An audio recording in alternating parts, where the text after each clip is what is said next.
What happens when a humble friar bears invisible wounds and battles darkness each night for souls who know his name? Good evening, dear listener. Settle into your quiet corner tonight. Breathe slowly and join this gentle circle of faith.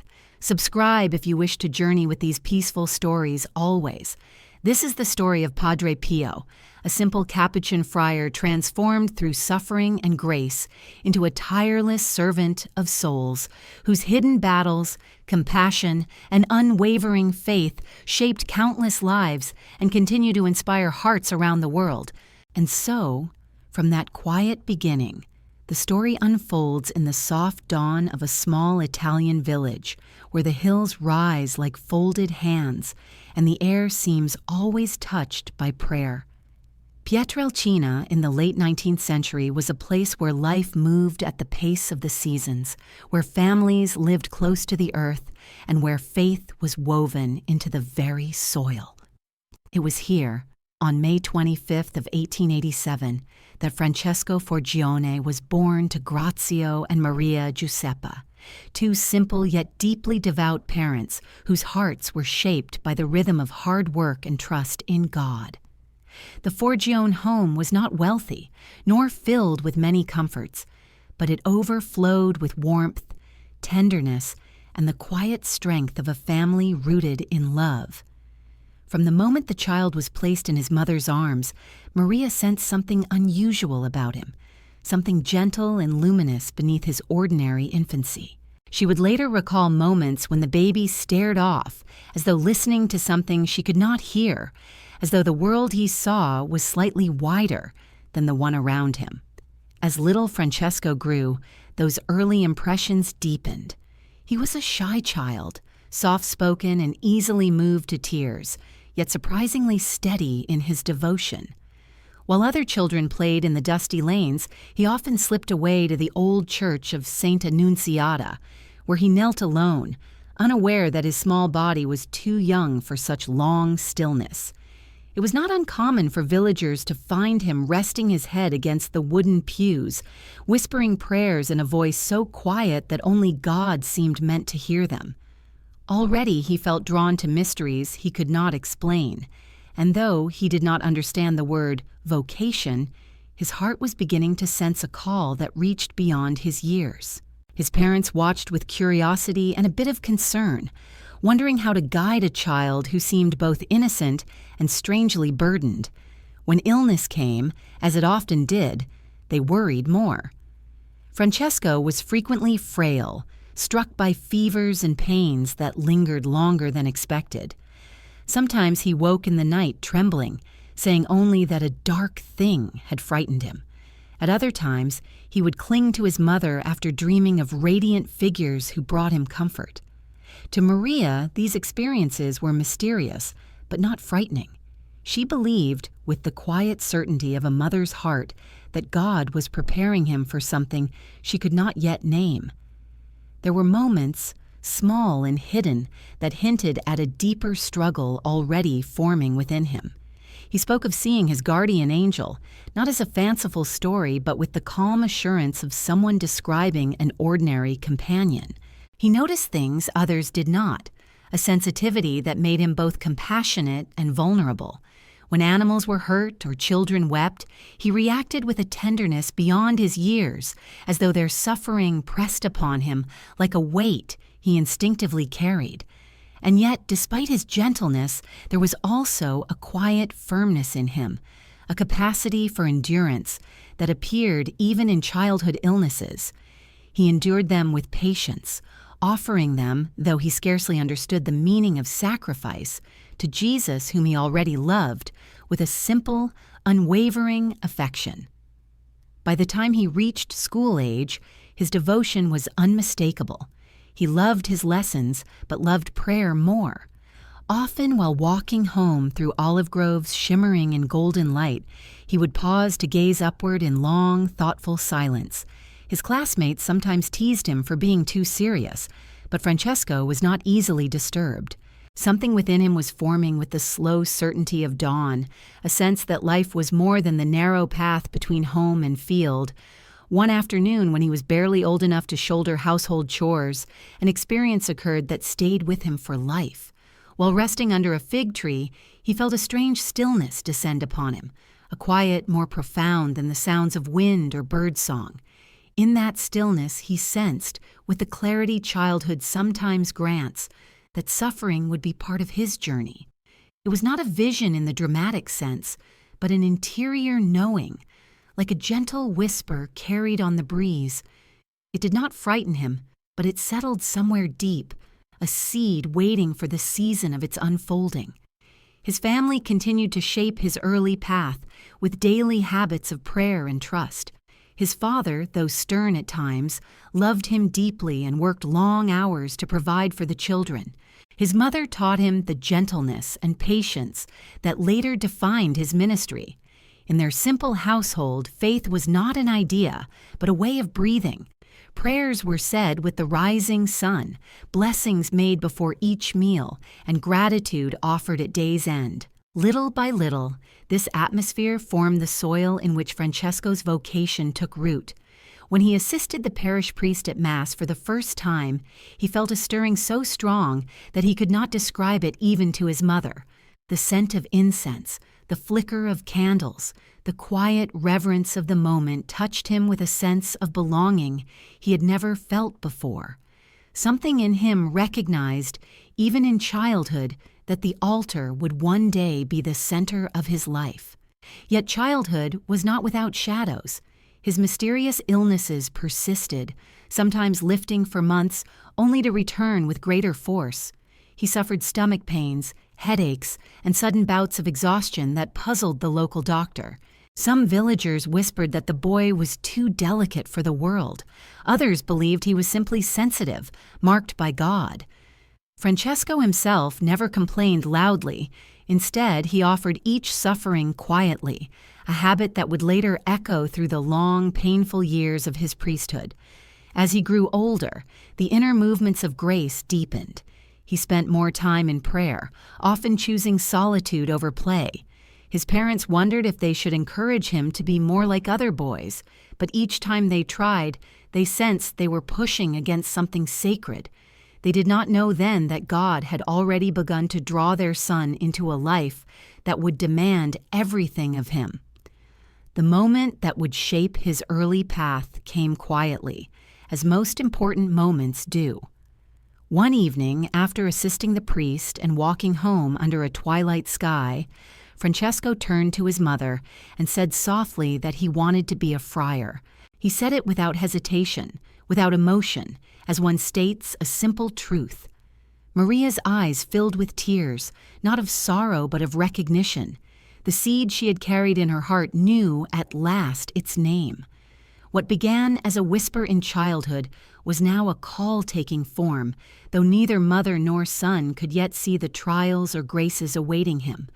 For now, there was only the gentle unfolding of a boy's vocation under the watchful mercy of God, and the quiet certainty that holiness often enters life through a door so small we almost miss it. And so the early years of Padre Pio's story close with a sense of wonder, inviting us to reflect on the simple beginnings from which great journeys arise, and to ponder whether every life receives such quiet invitations to grace. And so, from the gentle stirrings of a childhood shaped by prayer and hidden mystery, the story continues with the quiet unfolding of a young heart, awakening to grace in ways that would soon guide every step of his life. As Francesco entered his early adolescence, the village around him remained the same: sunlit fields, dusty paths, olive trees bending in the breeze, but something within him began to deepen with a seriousness unusual for his age. He still helped his parents with daily tasks, carrying bundles of kindling or tending to the family's small animals, yet even these simple chores were done with a contemplative spirit, as though each action was a prayer. The older women in the village often noted how he never seemed rushed or distracted, how he moved with a calmness that made even ordinary moments feel touched by grace. School brought new rhythms and expectations. Though he was not academically gifted in every subject, he applied himself with diligence. His teachers saw in him a boy who listened carefully, not simply to memorize facts, but to understand truth. When lessons ended and the other children scattered with laughter, Francesco often wandered to the church instead, drawn by an interior pull he could not ignore. He knelt long after his prayers were finished, resting in a stillness that wrapped around him like a gentle cloak. It was here he felt closest to the one he could not yet fully understand, but deeply loved. Some evenings, the parish priest would enter and find the boy sitting alone in the dim light, hands folded, eyes closed, a serenity upon his face that left the older man quietly astonished. During these years, subtle experiences began to shape his spiritual senses. At times he heard whispers in the silence or felt a warmth in his heart that brought him to tears without knowing why. He spoke little of these moments, partly because he feared being misunderstood, partly because he lacked the words to describe them. Only his mother knew bits of what he carried.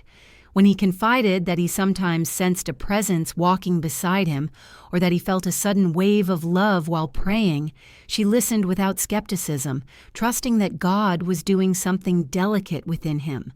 Yet alongside these consolations came shadows. Nights grew restless. Strange disturbances stirred in his small bedroom. He sometimes awoke with a start, sensing a dark figure lurking nearby, though he could not fully see it. His heart pounded, not with childish fear, but with a deeper alarm, as though an unseen enemy had taken interest in him. Once his mother found him in tears at dawn. When she asked gently what troubled him, he only said that something had tried to frighten him, something he could not push away. Maria soothed him, but a quiet worry settled into her heart. Later she would realize that these were the first signs of a lifelong spiritual battle, one that would rage most fiercely in the quiet hours of night and would test her son's strength far beyond anything she could have imagined. Despite these trials, Francesco's desire to draw nearer to God grew even stronger. He began to imitate the saints he read about, practicing small acts of sacrifice. On hot summer days, he would give his glass of water to a thirsty neighbor without hesitation. When his friends argued, he stepped between them, urging peace with a surprising authority for someone so young. His tenderness toward the suffering became more pronounced. He often prayed for strangers he passed in the fields, whispering petitions the way others murmured greetings. His heart was slowly being formed for a priesthood that would one day embrace thousands, though neither he nor those around him could yet foresee such a future. The turning point of this early period came in a moment as simple as it was profound. One afternoon he was returning home along a narrow path lined with wildflowers. The sun was sinking, casting long shadows across the road. As he walked, he felt a blessing, gentle as a breeze, move through him. It was not a vision nor an emotional surge, but a quiet certainty, a sense that God was inviting him more deeply, calling him not only to prayer, but to complete belonging. He stopped, closed his eyes, and let that certainty settle. When he opened them again, the world seemed both the same and forever changed. A seed of decision had taken root. Later that week, with his heart full and trembling, he told his parents he wished to enter the Capuchins. The words surprised even him in their clarity. His father listened silently, looking into his son's earnest face. There was a long pause. Grazio, though simple and hard-working, had the wisdom to recognize sincerity when he saw it. He nodded slowly. Maria pressed Francesco's hands and whispered that she had known, from the earliest days, that God had set him apart. Her heart broke slightly at the thought of separation, but it also blossomed with gratitude, for she believed that every child belonged first to God. The path toward the monastery, however, required preparation. Francesco began speaking more frequently with the local friars, learning about their way of life, poverty, simplicity, obedience. The more he learned, the more he felt drawn to the Capuchins with a love that surprised him. Their humility, Their closeness to ordinary people and their devotion to the Eucharist resonated deeply within him. He longed for a life shaped by quiet prayer, hidden sacrifice, and the constant companionship of God. His early experiences of mystery and suffering now felt like stepping stones leading him toward this future. But even as he prepared for the next stage of his journey, the interior battles intensified. Some nights he awoke feeling as though invisible forces pressed upon him. He sensed hostility in the air, shadows creeping towards him with malice. At other times, he felt an overwhelming peace, as though angels stood guard around his bed. These contrasts bewildered him, yet they taught him a lesson he would carry throughout his life, that spiritual growth often draws both light and darkness nearer. In his innocence, he did not yet know the full weight of the warfare awaiting him, but a quiet courage was already forming within him, a courage born of trust rather than strength. These years of awakening shaped him in ways that would echo through his entire priesthood. His compassion deepened, his desire for holiness sharpened, and his understanding of suffering grew tender and wise. He began to grasp that suffering was not simply something to endure, but something that could be offered, something that mysteriously united him with Christ. This awareness did not arrive in a single moment, but matured slowly, like fruit ripening under the summer sun, until it became a defining part of his spiritual identity. As adolescence drew toward its close, Francesco stood on the threshold of a new and uncharted path. He was still a boy in many ways, gentle, shy, unassuming, but within him a fire burned quietly. It was not the blaze of ambition or excitement, but the steady flame of a vocation that had been kindled since childhood. His heart was ready to take the first steps into the life he believed God had prepared for him. And so, with trust, with humility, and with a hope that glowed even through his fears, he prepared to leave the familiar world of Pietrelcina for the unknown grace awaiting him in the monastery. Yet one question lingered softly in the air, a question his young heart carried without fully knowing. How does a boy prepare for a path shaped by mysteries he cannot yet imagine? And as the young Francesco stepped toward the threshold of religious life, the path ahead unfolded with a quiet solemnity that both humbled and steadied him. Leaving Pietrelcina was not easy. The landscape of his childhood, the sun-warmed stones, the winding paths between olive trees, the gentle rhythm of village bells, had shaped his earliest memories and given him the first language of prayer. Yet the moment he crossed the convent threshold at Morcone in January of 1903, he felt a new certainty settle inside him, like a cloak placed upon his shoulders.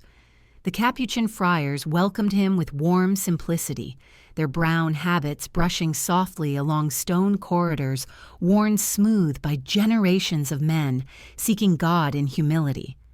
Francesco, only 15, felt as though he had entered a place where time had slowed into silence, where every breath seemed a prayer rising toward heaven. The first weeks of novitiate life brought both wonder and difficulty.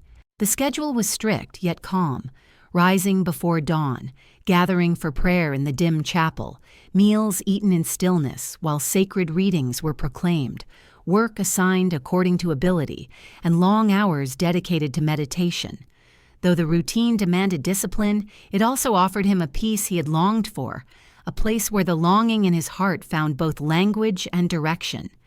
When he received the habit and the new name, Fra Pio, his eyes glistened, for he felt as though his old life had not been erased but transformed, its deepest desire now gently confirmed. Still, the transition was not without trials. The young novice struggled with homesickness, missing his mother's tender presence and the familiar embrace of his village. At night, lying on the simple wooden plank that served as a bed, he often whispered prayers for strength. The chill of the stone walls sometimes seeped into his bones, and his frail health made the demands of religious life difficult. Yet even as he shivered beneath his blanket, a warmth stirred within him, a sense that his suffering, though small, was somehow known and held by God. During these early months, he began to experience more intensely the interior battles that had shadowed his youth. One night, while praying in his cell, he felt a sudden wave of unease flood the room. The candles flickered violently, though there was no wind, and he sensed a presence pressing close, dark and oppressive. His heart pounded, but he clutched his rosary and cried out silently to God. When the pressure lifted, leaving him trembling, he realized he had crossed into a deeper realm of spiritual struggle. These experiences came again in the stillness of night, scratching noises, heavy footsteps, whispers that seemed crafted to unsettle his soul. He told no one at first, fearing misunderstanding, but eventually confided in his spiritual director, who listened with calm gravity and reminded him that such disturbances often come to souls seeking to grow in holiness. Prayer became his anchor. Fra Pio spent long hours before the crucifix, feeling both the weight and the tenderness of Christ's gaze upon him. He often felt an interior stirring, a pull toward deeper union, and sometimes tears fell without his fully knowing why. He did not seek mystical experiences, but they sometimes came to him unbidden. Moments when he felt enveloped in a presence both gentle and overwhelming, as though heaven rested close enough to touch. Yet with these consolations came purifying trials. There were days when his heart felt dry and prayer seemed difficult, when his illnesses flared, leaving him weak and confined to bed. He wrestled with doubt, wondering if he was truly worthy of the path he had chosen. But each time he faltered, grace lifted him quietly, guiding him back to trust. His novitiate brothers admired his humility, though he himself felt unremarkable. They noticed how he offered help before being asked, how he bore correction with serenity, and how he prayed with a devotion that seemed to carry the weight of the world. His presence, though quiet, brought a sense of peace to the community. Even the older friars marveled at his ability to endure suffering with a gentleness beyond his years. Some sensed that God was preparing him for a path marked by extraordinary grace and extraordinary trials, though they could not yet see how deeply both would shape his life. One cold morning during a meditation on the Passion, Fra Pio felt a sharp, sudden pain pierce his heart, so intense that he gasped. It left him breathless, yet filled with a strange sweetness, as though he had been allowed to touch a fragment of Christ's suffering. The experience passed, but it left a lasting impression. He realized, slowly and with awe, that following Christ meant embracing the cross in ways both visible and hidden. This awareness settled into his soul as quietly as snow upon the earth, preparing him for the lifelong companionship of suffering that would soon follow him like a shadow. As his novitiate year drew to a close, Fra Pio's bond with his friars deepened. They became not merely companions but brothers, sharing work, silence, prayer, and the hopes of young hearts seeking holiness. He found in their simple, joyful humility a reflection of the gospel that resonated deeply within him. The sound of their chanting, echoing softly against stone walls, seemed to imprint itself upon his soul. On the day he made his temporary vows, he felt enveloped in grace. Kneeling before the altar, he promised poverty, chastity, and obedience, offering his life wholly to God. His voice trembled slightly, but his resolve did not waver. In that moment, the path ahead became clearer, though still shrouded in mystery. He did not know that far greater shadows and far greater lights awaited him, only that God had called, and he had answered with all his heart. Yet the peace of this moment was followed by a renewed intensity of trials. Soon after his vows, his health worsened again. He became pale, weak, and racked with pain. Doctors were puzzled, offering little explanation. The friars worried he might not be strong enough for monastic life. He was sent home repeatedly to recuperate, a humbling experience that made him feel torn between obedience and longing. Each return to Pietrelcina brought comfort, but also a sense of incompleteness. for his heart belonged to the monastery, even while his fragile body resisted its demands. During these times, the demonic disturbances grew stronger. At night, he heard pounding on the walls, felt blows upon his body, sensed malevolent laughter in the darkness. He endured each trial with prayer, often clutching his rosary until dawn returned. When he spoke to his spiritual directors about these attacks, they counseled him with calm reassurance. They reminded him that the devil strikes hardest at those who draw near to God. Though the thought frightened him, it also strengthened his resolve to persevere. And so, through illness, fear, consolation, and hope, the young friar journeyed deeper into the mystery of his vocation. With each passing month, he grew more aware that holiness was not a path paved with comfort, but one marked by perseverance and trust. He did not yet know the full extent of the spiritual storms he would face, nor the extraordinary grace that would sustain him. For now, he simply walked forward with a heart open to God, offering every breath, every trial, every moment of joy and suffering to the one who had called him by name. And as the walls of the novitiate seemed to whisper the prayers of generations before him, he stepped into the deeper rhythm of religious life, his spirit strengthened by obedience and his heart anchored in the quiet certainty that he had found the path meant for him. And at the close of these early years, one truth hovered gently over him like a blessing. Obedience, he was learning, would be his shelter and his strength. But suffering did not loosen its grip on the young friar, and as the next chapter of his journey opened, Fra Pio found himself standing at the fragile meeting point between body and spirit, where illness pressed heavily upon him even as grace whispered invitations toward deeper surrender. His years of initial formation had strengthened his resolve, shaping him with humility and obedience. Yet his physical weakness remained an ever-present companion. It was as though God, in molding his soul, allowed the clay of his body to remain tender, easily bruised, and profoundly sensitive to forces both earthly and unseen. When he returned home once more following another bout of alarming symptoms, his family greeted him with relief and concern. His mother noticed immediately the paleness of his face, the shadows beneath his eyes, the way he seemed to carry an invisible weight on his shoulders. Despite this, he smiled gently and assured her that all was well, though he could not hide the truth that his body was struggling under the demands of religious life. In Pietrelcina, the familiar rhythms of home offered a brief respite. The sunlight, warm and golden, filtered softly through the vines behind the house. The scent of earth and olive leaves stirred memories of childhood innocence. Yet even here, peace did not remain unbroken. Fra Pio walked through the fields with his rosary in hand, trying to regain strength, but nights brought renewed spiritual turmoil.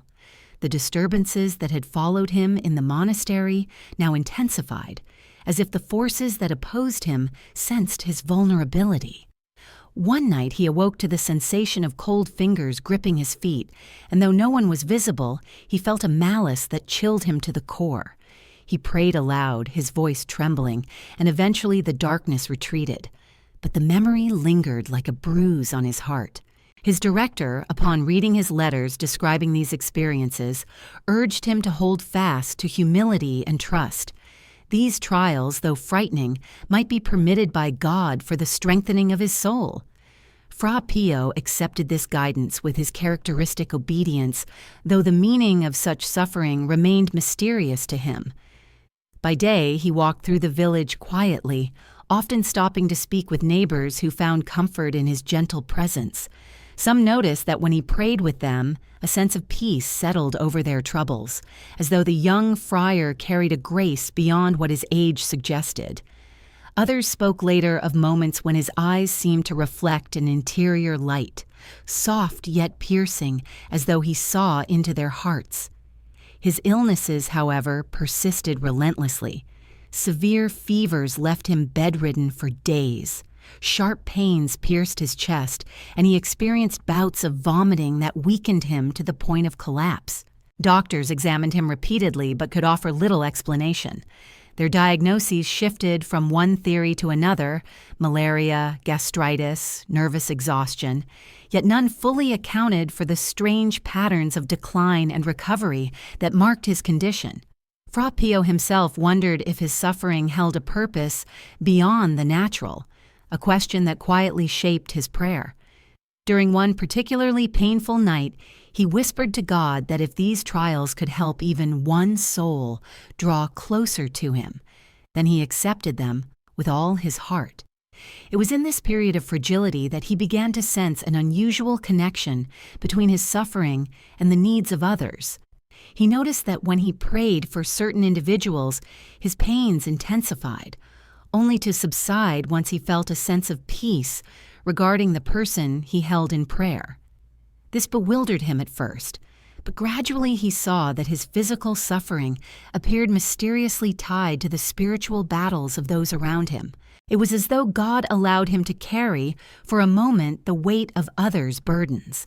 This realization humbled and frightened him, for he felt unworthy of such a mysterious responsibility. Yet it also deepened his compassion, making his prayers even more fervent. During his extended periods at home, he continued his studies under the guidance of visiting friars, determined not to fall behind in his formation.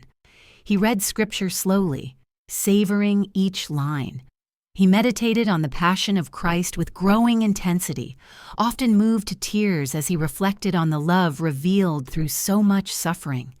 When he contemplated the wounds of Christ, he felt an ache in his own heart, as though invited to enter a deeper union. This tenderness toward the suffering Christ would, in years to come, shape the very core of his priesthood. Yet not all moments were solemn. He cherished simple joys: the quiet of early morning, the laughter of children playing in the lanes, the warmth of his mother's presence as she prepared meals. These small gifts grounded him, reminding him that God's grace was not found only in extraordinary trials, but also in the gentle blessings of daily life. His father, noticing his son's weakened state, encouraged him to eat more and rest, though Fra Pio often smiled and replied softly that strength came from God more than from food. Despite these comforts, Fra Pio longed to return fully to monastic life. He felt torn between the obedience of staying home to recover and the burning desire to give himself completely to God in the convent. His letters revealed a heart in tension. He loved his family deeply, yet he felt called beyond the walls of Pietrelcina to a life shaped entirely by prayer, sacrifice, and service. Each time he returned to the monastery, however, the cycle repeated. Brief restoration followed by a return of intense symptoms. The friars did not wish to discourage him, yet they feared his health might fail.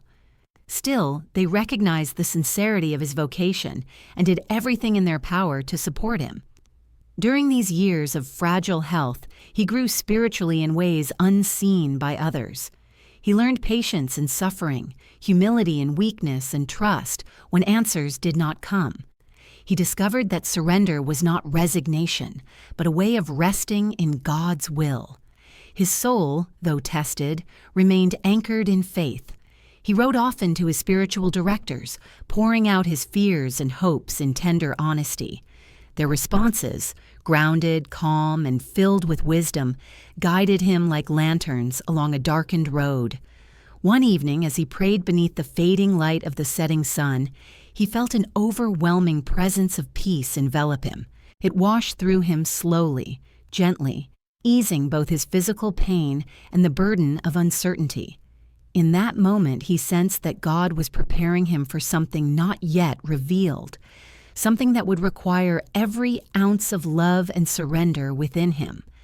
Though he did not know the shape of his future, he understood that suffering, both physical and spiritual, would accompany him always.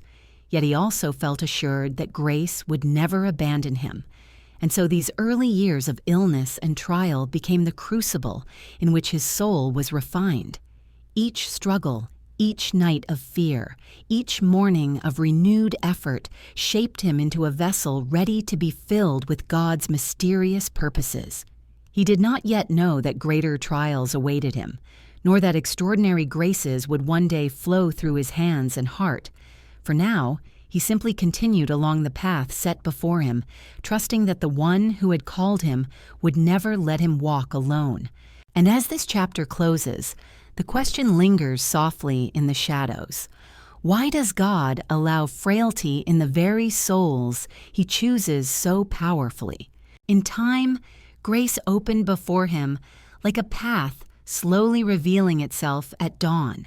And as Fra Pio moved further into the heart of his vocation, he found himself preparing for the moment he had long awaited since childhood, his ordination to the sacred priesthood. Despite years of fragile health and constant interruption to his formation, the Church recognized in him a soul marked by sincerity, humility, and an extraordinary capacity for prayer. And so, at the age of 23, in the quiet solemnity of August of 1910, he knelt before the altar in the Cathedral of Benevento, his hands trembling slightly as they were anointed, his heart swelling with awe as he whispered his first words of consecration. The ceremony unfolded with serene simplicity, yet for him, every gesture carried the weight of eternity.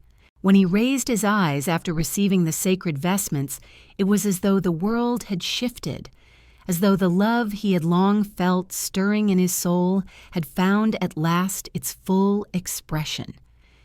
His first Mass was celebrated in Pietrelcina, where the villagers gathered with a sense of pride and wonder. They remembered the shy boy who knelt alone in the pews, the gentle young man who prayed with a devotion beyond his years, and now they saw him standing at the altar, his face luminous with reverence. His mother, her eyes damp with tears, watched him with a mixture of joy and heaviness, for she sensed that her son's life would never again belong wholly to the world she knew. From the moment he lifted the chalice, something changed in him. He would later say that at the altar he felt a nearness to Christ that words could not articulate, a closeness so profound it both filled and broke his heart. Yet even as these sacred moments brought him into deeper communion with God, his physical weakness continued to shadow his steps. The intense concentration of celebrating Mass left him exhausted. After preaching, he sometimes slipped away to rest, leaning heavily against a wall or gripping the edge of a table to steady himself. Villagers sometimes saw him pale and trembling, though he tried always to offer a reassuring smile. His letters from this period reveal a heart that longed to pour itself out completely for others, but felt constrained by the frailty of his body. He often wrote that he wished to be strong, not for his own sake, but so he could serve souls without hindrance. Despite these limitations, God began to manifest through him graces that startled both him and those who encountered them. It began quietly, almost imperceptibly. In confession, he sometimes felt prompted interiorly to ask a penitent about a hidden sin, something unspoken yet weighing on the person's conscience. When he gently named it, the penitent often broke into tears, astonished that he could know such things. Fra Pio did not claim this ability. He simply said that God, in his mercy, allowed him to see what was needed to guide a soul. One afternoon, a man approached him for confession. He knelt stiffly, clearly uncomfortable, and spoke only in vague terms, insisting he had nothing significant to confess. Fra Pio looked at him with tender eyes and softly asked about an incident the man had forgotten, or perhaps wished to forget, an event from his youth that had left his conscience burdened for years. The man froze, his face pale. When he admitted the truth, tears flowed freely, and for the first time in decades, he felt genuinely free. Later, he would say that Fra Pio had not judged him, but had seen him, truly seen him, and this sight opened his heart to the grace he had long resisted. Such moments, though rare at first, became increasingly frequent. Word spread quietly through the villages that this young priest possessed a gift of discernment that brought peace to troubled souls. People began seeking him not out of curiosity, but from a deep hunger for reconciliation. They sensed that in his presence their hearts were laid bare, not to harshness but to mercy. Yet these graces did not come without cost. Each confession that pierced to the heart left him weary. Each soul that carried heavy burdens pressed invisibly upon him. He spent long hours in prayer after hearing confessions, interceding for those who had entrusted him with their wounds. Sometimes he felt their sorrow as if it were his own. Other times he experienced intense spiritual battles after guiding a soul away from darkness. He never spoke publicly of these struggles, but in letters to his spiritual directors, he disclosed nights filled with heaviness, temptations, and attacks that followed days of intense ministry. Still, he welcomed the confessional as a sacred battlefield, a place where grace and shadow contested for the human heart. He once wrote that he would rather spend 1,000 nights in suffering than allow a single soul to leave confession without peace. And so he continued, even when his body trembled with exhaustion, even when his nights were restless, even when illness pressed upon him like an unrelenting tide. His time in Pietrelcina after ordination was marked by this dual life, abundant graces intertwined with profound suffering. He spent hours meditating on the passion of Christ, often moved beyond words by the love revealed in every wound. This devotion shaped his priesthood more than any training or instruction. When he lifted the host during Mass, he felt not only reverence, but a deep longing to unite his own sufferings with those of Christ. He sometimes experienced moments of ecstasy, short, intense encounters with the divine that left his face transformed, his eyes luminous. Villagers who glimpsed these moments spoke of them in hushed tones, unsure how to describe what they had witnessed. Yet alongside this grace, his illnesses continued to perplex doctors and confound the friars. To them it seemed impossible that a man so weak could carry such spiritual depth.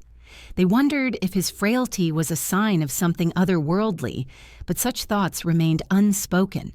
For Free Pio, suffering had become a silent companion, one he accepted with growing humility. He did not understand its purpose, but he trusted that God used even his limitations for the good of souls. During these years, he also cultivated a deeper relationship with his guardian angel, whom he felt near in moments of exhaustion and fear. He often wrote that he sensed his angel comforting him, guiding him, and strengthening him in ways no human could perceive. This companionship became a hidden source of courage, especially during nights when he felt surrounded by darkness. As these early years of priesthood unfolded, one truth became clear. The young priest was being prepared for something far greater than he could yet imagine. The confessional, with its quiet transformations, the moments of spiritual insight, the nights of terrible struggle, the tenderness with which he held each soul. These were not isolated experiences, but early ripples of a mission that would soon expand far beyond the boundaries of his village.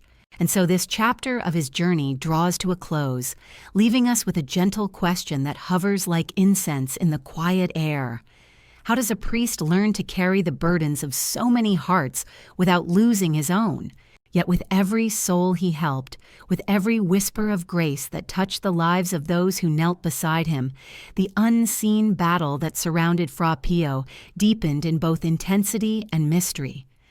As he entered the next season of his priesthood, the fragile peace he experienced in moments of prayer often gave way to nights of fierce spiritual assault. These were not imagined trials, nor fleeting shadows of overworked nerves, but raw encounters that left him bruised, exhausted, and more aware than ever that his vocation was unfolding on a battlefield no human eye could see. And though he never sought to dramatize these sufferings, the letters he sent to his spiritual directors reveal a soul engaged in a struggle that shook the very foundations of his being. It began slowly at first, a sudden heaviness settling over him during moments of deep prayer, a chill that crept across his skin even when the air was warm, whispers in the darkness, cruel and mocking, piercing his heart like thorns. Some nights, as he lay on his narrow bed in the quiet of his room, he sensed a malignant presence drawing near. Sometimes he felt the mattress shift beneath him, as if something unseen had pressed upon it.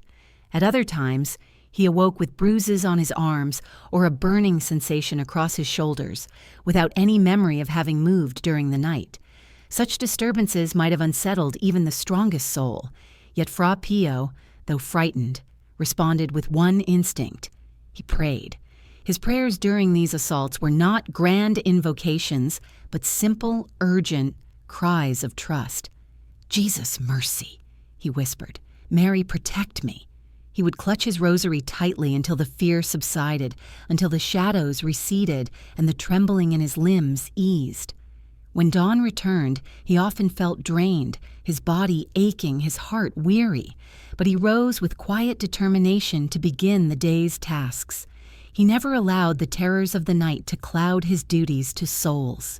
For him, the confessional remained a sacred refuge, a place where the battles he endured found meaning, as each repentance and each reconciliation offered him renewed courage.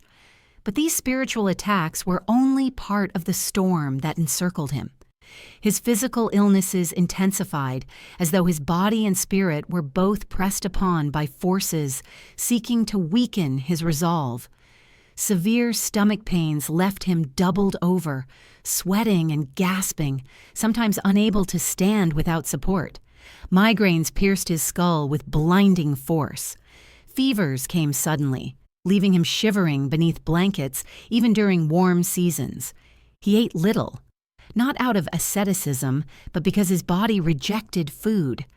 Doctors again examined him, puzzled and concerned.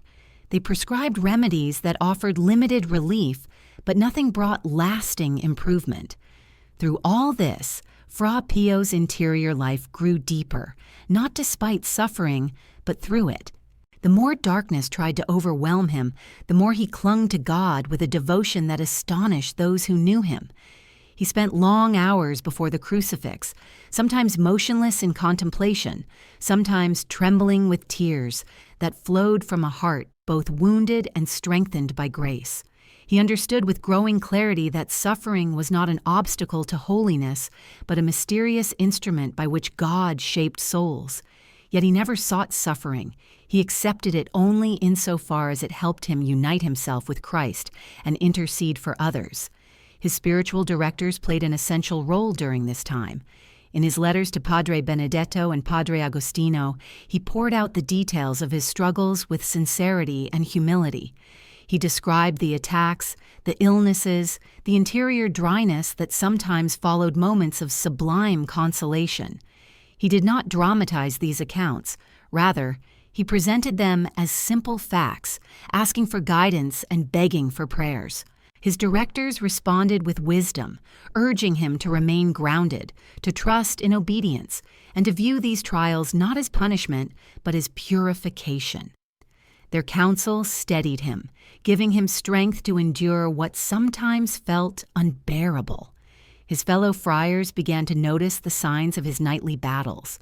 They saw the bruises, the exhaustion etched into his face, the way he sometimes winced when lifting his arms. They questioned him gently, but he rarely spoke of these things. Instead, he nodded, smiled faintly, and returned to his tasks. It was not pride or secrecy, but humility that kept him silent. He feared drawing attention to himself or inspiring curiosity that might distract from the deeper realities of faith. The friars respected his silence, though some whispered among themselves that the young priest was touched both by suffering and by grace in equal measure. During the day, despite the torment of the nights, a strange serenity accompanied him. People who sought his counsel sensed a peaceful strength in him, as though his suffering had hollowed out a place within his heart where compassion could rest more fully. He listened to them with a tenderness that made even the most hardened sinner feel seen and forgiven. He prayed with them as though each soul were precious beyond measure. Some said that when he placed his hand upon their heads in blessing, they felt a warmth flood their hearts, lifting burdens they had carried for years, yet the nights remained a crucible. Sometimes the attacks became violent, objects thrown, loud crashes echoing through his room, blows that left him gasping. In one letter, he described being hurled from his bed and feeling as though a heavy weight pinned him to the floor. Unable to move, he whispered the name of Jesus, and with immense difficulty raised his hand to make the sign of the cross. Immediately, the oppression lifted, leaving him exhausted but free. Such experiences left him shaken, yet they also confirmed a truth he would carry for the rest of his life. The enemy's fury was not a sign of defeat, but of the grace that surrounded him. These battles, though terrifying, were forming him interiorly. Each encounter with darkness strengthened his reliance on God. Each physical blow deepened his humility. Each fear-filled night taught him a new dimension of surrender. And though he often felt fragile, he also felt held by prayer, held by obedience, held by a love stronger than any force that came against him. As this period in his life drew on, he understood more clearly that his vocation was not merely to serve, but to fight. For souls who did not know they were in danger, for hearts burdened by sin, for sinners who would one day approach him with trembling steps. His prayer became sharper, more urgent, shaped by the awareness that souls hung in the balance.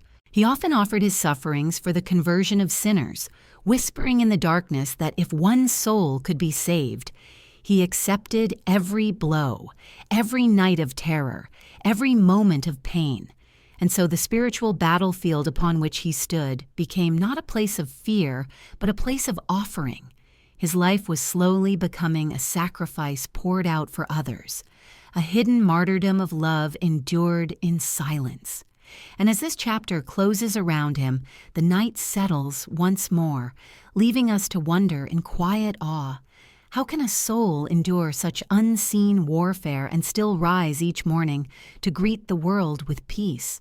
And yet, even as these hidden battles raged in the silence of his nights, Providence gently carried Fra Pio toward the place where the greatest chapters of his life would unfold. His superiors, observing both his fragile health and his deep interior life, discerned that he needed an environment suited to quiet prayer, gentle rhythms, and the possibility of rest. And so, after much discernment, they sent him to a small, windswept monastery perched on a rocky hill in a remote corner of southern Italy, a place called San Giovanni Rotondo. It was an assignment that seemed ordinary, almost insignificant, yet it would become the spiritual home of a man destined to touch the world. When Fra Pio first arrived in the summer of 1916, he felt a mix of apprehension and wonder as he stepped onto the rugged ground of Monte Gargano. The air was cooler than in Pietrelcina, tinged with the scent of pine and wild herbs. The monastery itself stood quietly against the sky, weathered by years of sun and wind, its stone walls holding centuries of simple prayer. As he walked through the old wooden door, a deep stillness settled over him, a silence so complete it seemed to open a new space within his soul. He did not know then that he would remain here, with only short absences, for the rest of his life. Life in San Giovanni Rotondo unfolded with a rhythm both gentle and austere. Days began well before dawn with the soft tolling of the bell that echoed across the hillside. The friars gathered in the small chapel for prayer, their voices blending in a harmony shaped by years of devotion. The sound of their chanting soothed Fra Pio, easing the strain of night still filled with spiritual turbulence.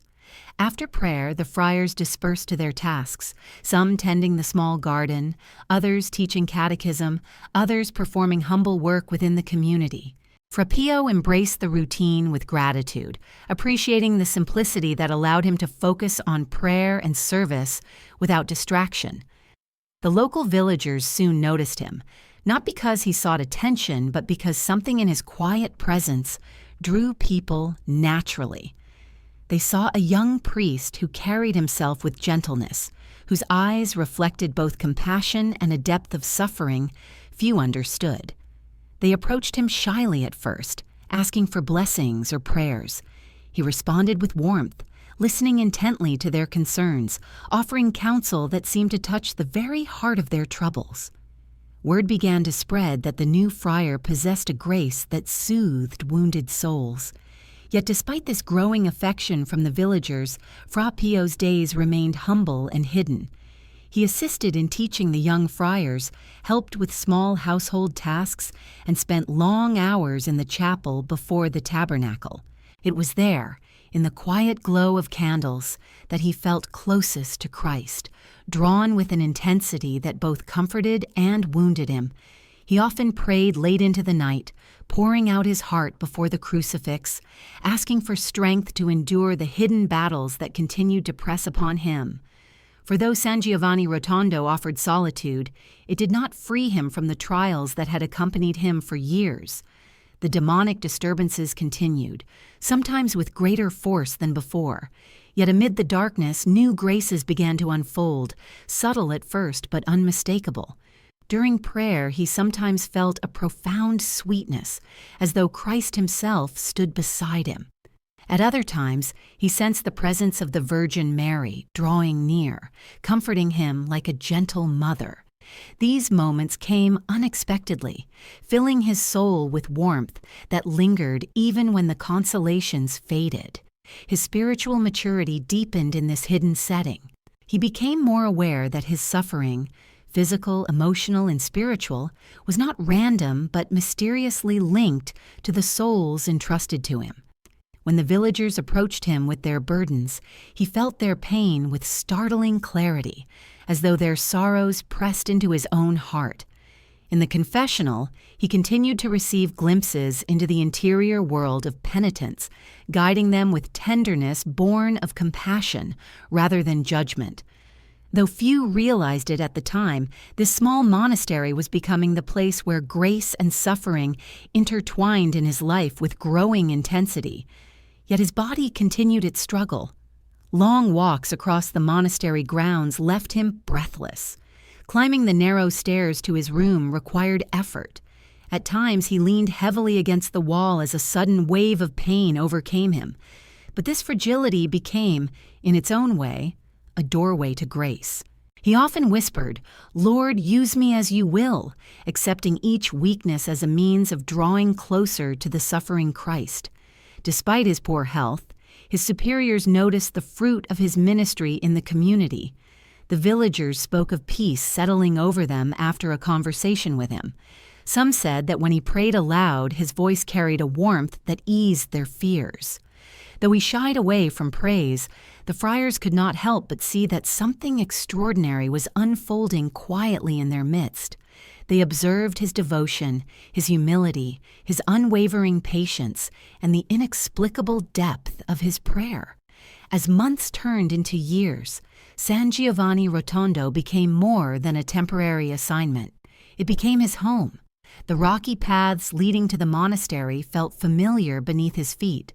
The wind that swept across the hillside became a companion in his long walks of prayer. Even the silence, deep, vast, and sometimes heavy, became a language through which God spoke to him in ways he could not express. In the gentle glow of each sunset, he sensed that his life was slowly drawing toward a point of profound transformation. He felt it not in visions or revelations, but in a deepening hunger for union with Christ, a longing so intense it sometimes brought him to tears. One evening, as he sat on a small bench overlooking the valley, the sun setting behind him in hues of gold and amber, he felt an indescribable peace settle over him. It was different from previous consolations, deeper, more complete. He sensed that he was being prepared for something he could not yet name, something that would demand everything in him, yet would fill his life with a grace beyond all measure. And so, as the young friar continued his quiet ministry on the wind-swept hill, hidden from the world but held closely in the heart of God, the stage was being set for the event that would forever mark his life and astonish the Church. A moment of profound surrender and unfathomable mystery was drawing near, wrapped in silence, waiting for the perfect hour. And as this chapter rests in that quiet anticipation, a gentle question rises like a whisper carried on the evening breeze. What happens when a heart is opened so completely that heaven finds space to enter? It was there, in silence, that heaven touched earth in a way so unexpected and so profound that it would shape not only the life of Padre Pio, but the spiritual landscape of countless souls for generations to come. The summer of 1918 was drawing to a close, and San Giovanni Rotondo lay quiet beneath a sky washed with soft, late-afternoon light. The war still raged across Europe, carrying grief into every village. But on that remote hillside, the friars continued their simple routines, unaware that a moment of extraordinary grace was approaching, wrapped in stillness, carried on the breath of prayer. Padre Pio had spent the preceding days in deep contemplation. The weight of the world's suffering pressed heavily on him, its sorrows, its sins, its desperate longing for hope. He felt this burden not as something external, but as something mysteriously placed within his own heart. His letters from this period reveal a soul longing for purification, aching for a union with Christ so complete that nothing of himself remained. There was a tenderness in him at this time, a gentleness that seemed almost fragile, as if his soul had been thinned by love and suffering until it was transparent enough for grace to shine through. On the morning of September 20th, the church was quiet. The friars had finished their early devotions, and the golden light of sunrise filtered through the narrow windows, casting warm, trembling shapes across the ancient stone floor. Padre Pio knelt alone in the choir loft after Mass, offering a prayer of thanksgiving, his heart resting in a stillness deeper than anything he had known before. As he prayed, something began to stir, not in the room, but within his soul. A sense of presence enveloped him, tender yet overwhelming, as though the love he had always sought now embraced him fully. He later described it as being immersed in a sea of sweetness and sorrow intertwined. It was then, in that moment of total surrender, that a vision appeared before him. Christ on the cross, radiant and sorrowful, his wounds shining like silent flames. Padre Pio felt his heart pierce with a love so intense that he gasped. It was not fear nor shock, but a love that broke him open. He raised his eyes toward the vision, and as he did, a stream of light emerged from the wounds of Christ, descending upon him like a gentle rain made of fire. The rays struck his hands, his feet, and his side. Pain exploded through him, sharp, burning, unbearable, yet interwoven with such sweetness that it felt like a divine embrace. He later wrote that he could not describe it, that human words could never contain the depth of that moment. It was as though Christ had placed his own wounds into him, not as punishment, but as a mysterious gift of love. The vision faded, but the pain remained. He looked down at his hands, trembling, and saw blood flowing from the center of each palm. Shock washed over him. He tried to stand, but the pain in his feet buckled his knees. He pressed his hand against his side and felt warm blood beneath the fabric. His breath came shallow, his heart racing. Terror and awe mingled within him. He whispered, "My God, what have you done to me?" Not in accusation, but in trembling wonder. In the hours that followed, he struggled to hide the wounds, fearing misunderstanding and humiliation, fearing also that people would attribute to him what belonged only to God. He wrapped cloth around his hands, covered his feet, pressed his habit close to conceal the wound in his side. But the blood continued to seep, and the pain intensified with every movement. When the other friars finally discovered the wounds, seeing blood dripping from his hands as he tried to carry out simple tasks, they reacted with a mixture of astonishment, confusion, and alarm. Some fell to their knees, sensing the presence of a mystery. Others hurried to fetch medical assistance. Doctors examined him in disbelief. They probed the wounds, unable to explain how they appeared so suddenly, why they did not heal, and why no infection formed despite constant bleeding. The wounds were deep yet clean, fresh yet inexplicably stable. When asked if he wanted them cured, Padre Pio shook his head gently. "The Lord gave them to me," he whispered. "He will take them away when he wills." His acceptance was not stoic resignation, but a profound surrender to the love he had encountered in the vision. The stigmata brought with it both grace and immense suffering. The pain was constant, sharp, burning, at times nearly unbearable. Simple tasks became trials of endurance. Sleeping was difficult. Walking required strength he did not possess. Yet he bore the wounds with humility, never drawing attention to them, often hiding them beneath gloves or cloth.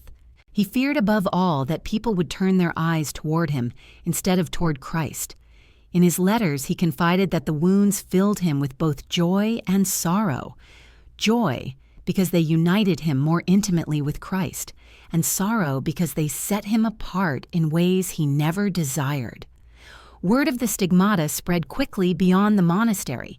Pilgrims began arriving, some in awe, others skeptical, still others curious. Padre Pio met them with patience and gentleness, always emphasizing that he was merely a servant, that all grace came from God alone. When asked about the wounds, he rarely spoke, and when he did, his words were simple and humble. "I am only a poor friar who prays," he would say softly. "It is Jesus who works." The Church, exercising wisdom and caution, initiated investigations. Physicians, theologians, and church authorities came to examine him. Some doubted, others believed. Padre Pio accepted every scrutiny with obedience, allowing his wounds to be studied, poked, prodded, photographed, and documented. He did not argue or defend himself. He simply bore the pain and the humiliation with the same humility with which he bore the wounds themselves. His obedience was total, for he knew that truth needed no defense beyond humility and patience. Yet beneath all the external attention, the deepest reality of the stigmata remained hidden within the quiet of his heart. For him, the wounds were not proof of holiness, nor signs meant to amaze. They were a participation in the mystery of Christ's passion, a sharing in the love that had pierced the world's darkness. He felt in those wounds the sorrow of humanity, the weight of sin, the longing of souls seeking mercy. He prayed constantly that his suffering might help lighten the burdens of others. He offered the pain for those who came to him weeping, for sinners who trembled before the confessional, for the sick, the wounded, the forgotten. His body had become a place of intercession.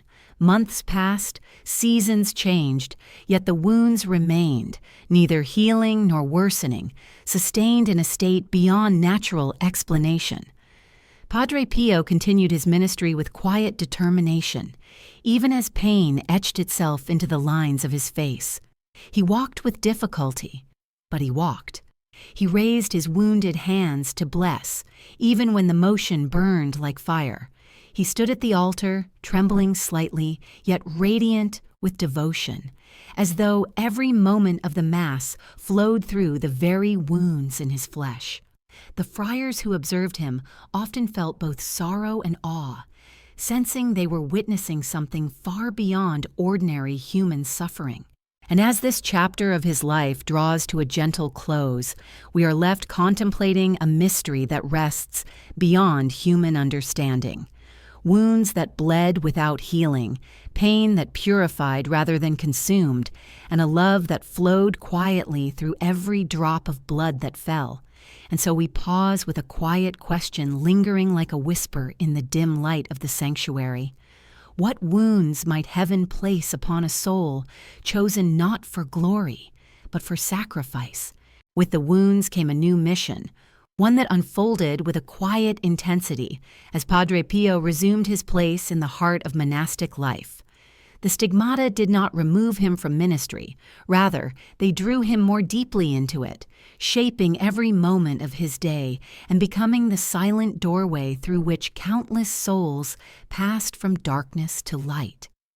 And nowhere did this silent transformation unfold more profoundly than within the wooden walls of the confessional. It was there, hidden from the world, shielded from curiosity, wrapped in dim lamplight, that Padre Pio waged his most constant battles for the hearts of those who sought him. At first, the lines outside the confessional were small, composed of villagers who had known him long before anyone spoke of miracles or wounds. They came with ordinary sins and ordinary worries, expecting an ordinary confession. Yet once they crossed the threshold and knelt beneath his gaze, something happened, something that left them trembling, weeping, or filled with peace that reached the deepest part of their hearts. Padre Pio listened to each confession with utter seriousness, as though every soul before him were the only soul in the world.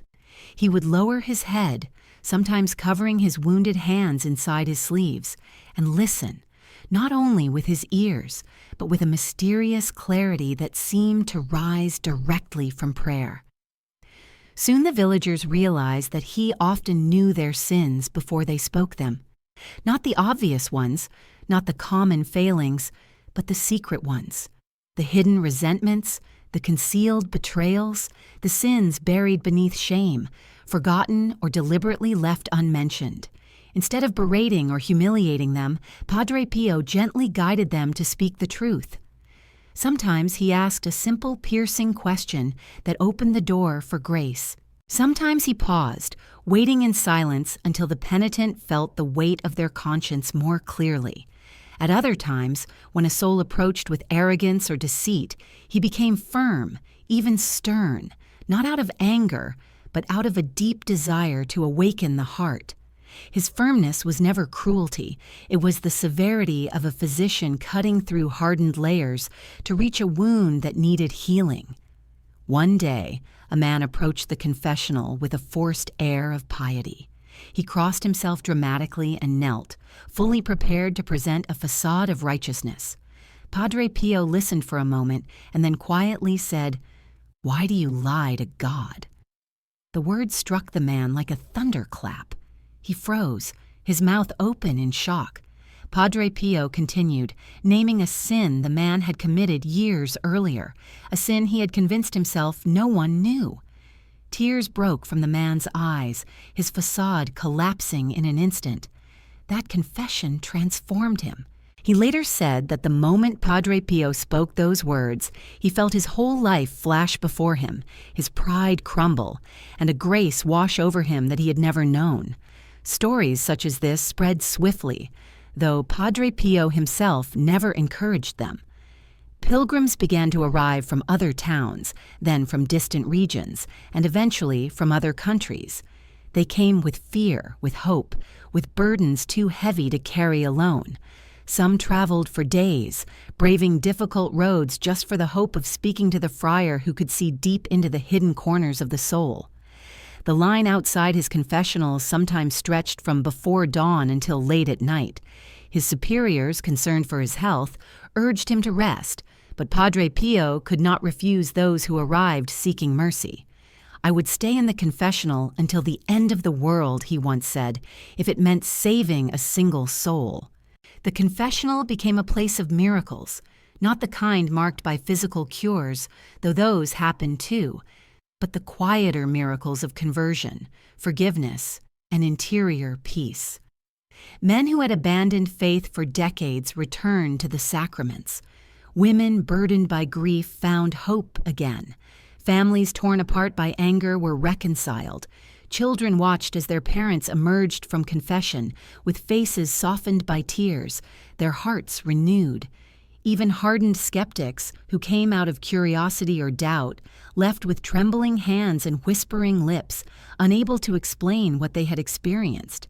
For Padre Pio, these transformations came at a great cost. Each confession weighed heavily upon him. He felt deeply the sorrow of those who repented, the wounds they carried, the temptations they battled. At times, after hearing confessions for hours on end, he returned to his cell, barely able to stand. His wounds throbbed with renewed pain. His body seemed drained, as though each confession had taken a portion of his strength. And yet, whenever he lifted his eyes toward the crucifix, he felt renewed not by human energy, but by grace itself. Christ, who bore the sins of the world, quietly strengthened him to bear the sorrows of those who approached him. In the quiet hours of night, when the monastery grew still, Padre Pio often knelt before the tabernacle to intercede for those who had come to him. He whispered their names, their tears, their fears, asking God to protect them, to shield them from temptation, to lead them along the path of holiness.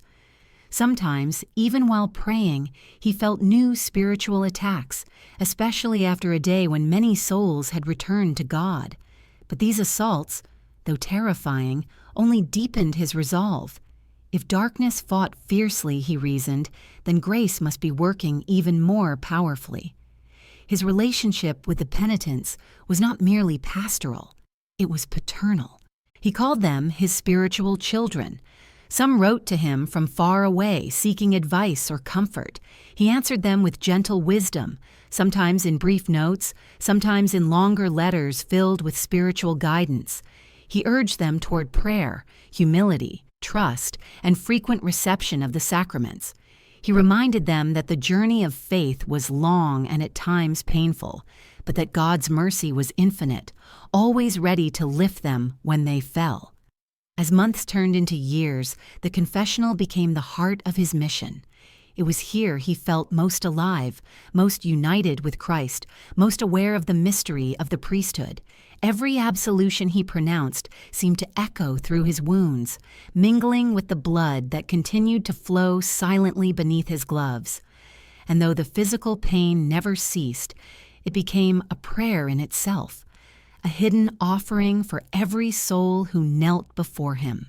The villagers began to remark that Padre Pio seemed to age rapidly as the years passed, not only due to illness, but due to the sheer weight of what he carried. Yet in his eyes there remained a light, a steady, unwavering flame that no amount of suffering could extinguish.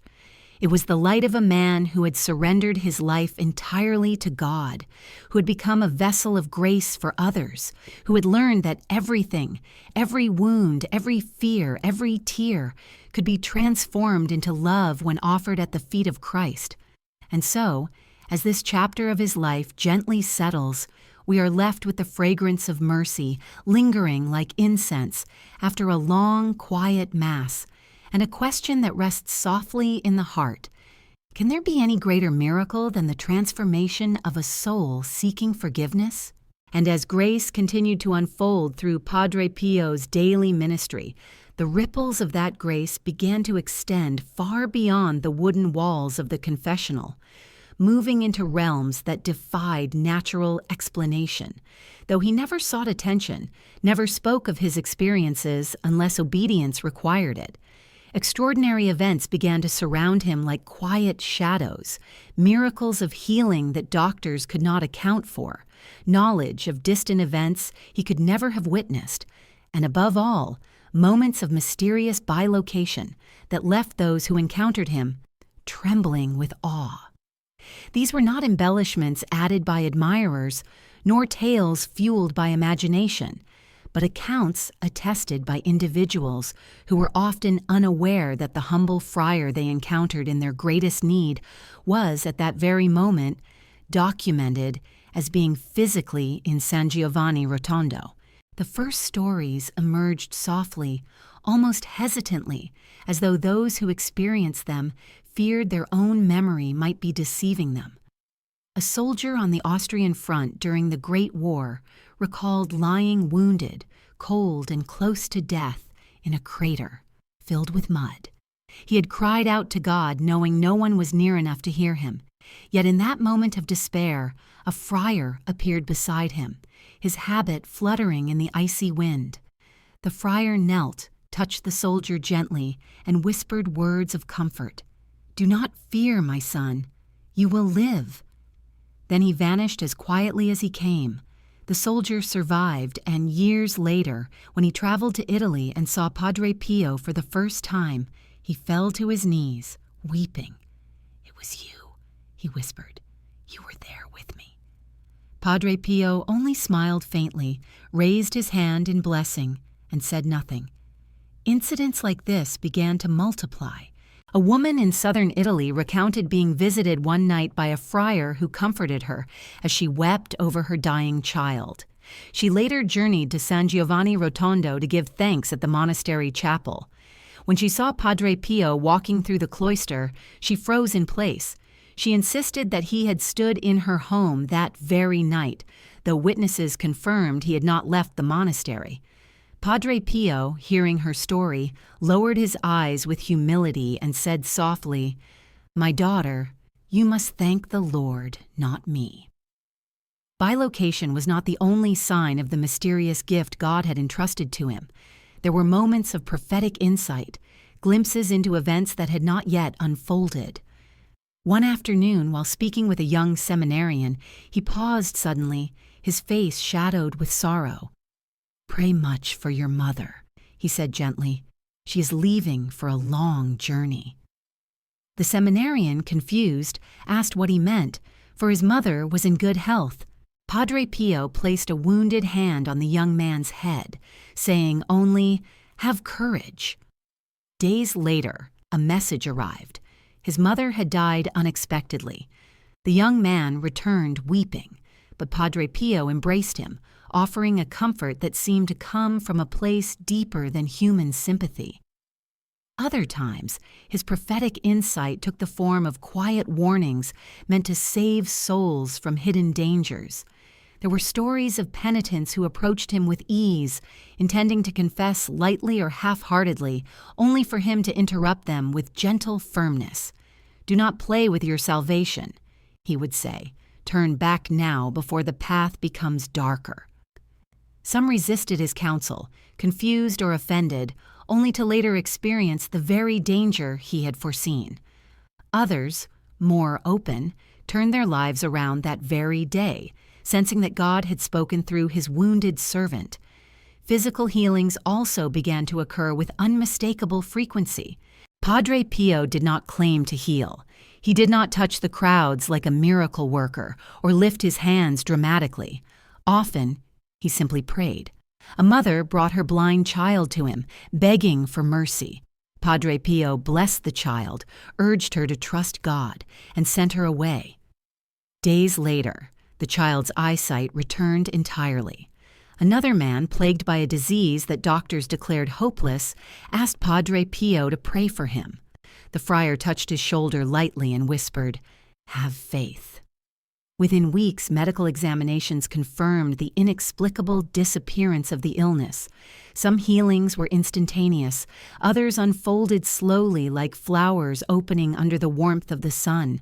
And yet, for every miracle that occurred, Padre Pio deflected praise with unwavering humility. "I am only a poor friar," he would insist. "It is Jesus who works." This humility was not a mere expression. It lived in him profoundly. He wept when people tried to exalt him, fearing more than anything that admiration would draw souls away from God rather than toward him. If someone thanked him, he redirected their gratitude to prayer. If someone insisted on praising him, he grew distressed, urging them instead to honor Christ. But the more grace surrounded him, the more opposition also grew. The demonic attacks that had troubled him since youth became more intense. After days filled with miracles and conversions, his nights often plunged into violence. He heard snarling voices, endured blows that left bruises on his skin, and felt a suffocating darkness pressing in on him. These attacks did not weaken his resolve. Instead, they strengthened his trust in God. He once confided in a fellow friar, "The devil roars, but he cannot enter the soul if the soul holds on to Christ." Through all of this, Padre Pio's life remained rooted in the simple, ordinary rhythms of monastic devotion. He prayed the rosary countless times each day, often with tears streaming down his face. He spent long hours before the tabernacle, whispering words of love to the one who had chosen him. He fasted regularly, not out of pride, but out of love, offering each sacrifice for souls in need. He never glorified the miraculous events surrounding him. If anything, they burdened him, for he knew that extraordinary gifts attracted scrutiny, misunderstanding, and envy. Yet he accepted them with obedience, for he believed that God had entrusted them to him not for his benefit, but for the salvation of souls. As these extraordinary events continued to unfold, the friars and villagers began to recognize a deeper truth. Padre Pio's life was becoming a bridge between the visible and the invisible, the earthly and the divine. People approached him not merely out of fascination, but out of a longing for hope, for healing, for answers that the world could not give. In his presence, they sensed something ancient and eternal, something that whispered of heaven. And so, as this chapter rests in the glow of these quiet miracles, we are left to ponder a question that ripples gently through the years. How does God bend time and space for love? And what does it mean for a single soul to become a conduit of such grace? But even holy lives pass through shadows, and as Padre Pio's fame spread and the flow of pilgrims to San Giovanni Rotondo increased, a new kind of trial emerged. One not from the invisible realm of demonic assault, nor from the physical suffering of bleeding wounds, but from the very human forces of misunderstanding, suspicion, and institutional caution. The Church, in her wisdom, approaches extraordinary phenomena with prudence, aware that true holiness must be tested, purified, and confirmed. And so, even as thousands flocked to the monastery seeking Padre Pio's counsel, miracles, and blessings, others, both within and outside ecclesial circles, watched with wary eyes, questioning the authenticity of the signs that surrounded him. This period, marked by scrutiny, restrictions, and deep interior suffering, became one of the most painful yet spiritually fruitful chapters of his life. It began quietly, almost imperceptibly, with whispers in corridors and subtle doubts voiced in letters sent to ecclesiastical authorities. Some friars, uneasy with the sudden influx of people to their remote monastery, wondered if the attention was healthy for the community. Others, more skeptical by nature, questioned whether the stigmata might be self-inflicted, whether his prophetic insights came from intuition rather than grace, whether the healings attributed to him were coincidence or exaggeration. And beyond the monastery, doctors, psychologists, and theologians debated endlessly. Could such wounds remain for years without infection? Could bilocation be anything more than myth? Could a humble friar truly possess knowledge of events far beyond the reach of natural senses? As the murmurs grew louder, church officials were compelled to act. In obedience to her mission to safeguard the integrity of faith, the Holy Office initiated an investigation. They sent physicians, theologians, and canonists to San Giovanni Rotondo to examine the phenomena. These visitors arrived with notebooks and instruments, often with hearts prepared for skepticism. Some approached Padre Pio with gentleness, others with cold detachment. He submitted to every examination, every intrusion, every probing question with serene humility. He neither defended himself nor attempted to influence their conclusions. "Let them do what they must," he said quietly. "The truth will remain the truth." The examinations were invasive and sometimes humiliating. Doctors pressed on his wounds, swabbed them, studied them under bright lights. They questioned him repeatedly, asking how the bleeding began, whether he had used chemicals, whether he felt shame at the attention. Padre Pio answered with simplicity, never embellishing, never retreating into silence, though the pain of the examinations often left him trembling. When one particularly skeptical doctor asked him pointedly whether he had faked the stigmata, Padre Pio simply looked at him with tear-filled eyes and whispered, "Father, I am only a poor sinner. Whatever you see, judge it as you wish." The doctor later confessed that the humility in that moment unsettled him more than any wound could have. Reports were submitted to Rome, some cautious, some critical, others supporting the authenticity of the phenomena. But uncertainty lingered, and with uncertainty came restrictions. The Church, striving to avoid scandal or the premature elevation of a figure shrouded in mystery, imposed limitations upon Padre Pio's ministry. He was forbidden from celebrating Mass publicly at times. His confessional duties were restricted. Visitors were limited. Letters he received and sent were monitored and sometimes intercepted. He experienced long stretches during which he was not permitted to communicate freely with his spiritual children. These measures, though painful, were meant to protect the Church and discern the authenticity of the gifts surrounding him. For Padre Pio, however, these restrictions pierced deeper than any physical wound. To be separated from the confessional, where he felt most united to Christ, was a sorrow he bore with trembling. To be distanced from the faithful, whom he called his spiritual children, felt like a stripping away of his very purpose. Yet he responded not with bitterness, but with the same obedience that had shaped his entire life. "If the Church asks me to remain hidden," he said quietly, "I will be hidden. If she asks me to suffer, I will suffer. All that matters is to remain in the will of God." Obedience became his hidden martyrdom. Each day he rose with the same rhythm of prayer, offering his wounds, his fears, and his sorrow for the Church that now scrutinized him. He never spoke ill of those who misunderstood him. He never defended himself publicly. He never allowed resentment to color his heart. Instead, he prayed for those who doubted him, for the doctors who tested him, for the superiors who restricted him. "They, too, are instruments of God," he whispered to a fellow friar who worried for him. "Through them, the Lord purifies me." Despite the limitations, the graces that surrounded him did not cease. Miracles of healing continued to occur quietly.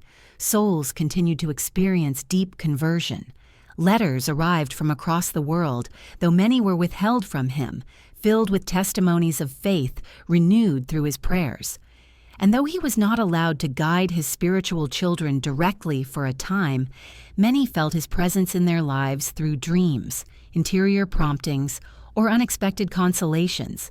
Some later recounted that in moments of crisis, they sensed a gentle voice urging them to trust God, a voice they recognized as Padre Pio's.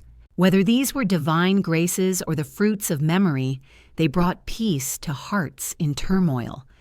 As the years passed and new evaluations were conducted, the Church gradually lifted the restrictions.